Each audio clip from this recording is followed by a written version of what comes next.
We have a new congresswoman in the Long Beach district in California. Laura Richardson was elected yesterday against the Latina candidate, Jenny Oropeza, and she looks like she'll be headed to Washington with this election. Now, there was something a little bit unusual in this election. Laura Richardson is African American, Jenny Oropeza is Hispanic, and the African American candidate won in a traditionally African American district. But the district is changing, isn't it? The district actually has more Hispanics than they do African Americans, but not all those Hispanics are registered to vote. So when only 11% of the district, of registered voters in the district, turned out, and many of them were African American, and that provided the difference in the election on Tuesday. So do Hispanics need to get better organized if they want to get Hispanic candidates elected?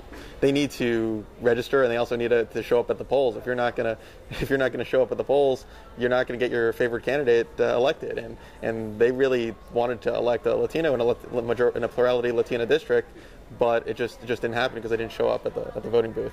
Are these Hispanic citizens? Could they vote if they wanted to? They're all citizens. Not all of them are registered voters, though. But even the ones that are registered voters we're showing up at the polls. So is there a lesson for this in 2008? I mean, it's not just this one district. Hispanics actually outnumber African Americans nationwide now. Democrats are counting on a lot of Hispanic voters, especially with the immigration bill coming up before Congress. They need to mobilize the population. And if they're not going to the polls, that's going to be a little bit tougher for them to vote Democratic in 2008.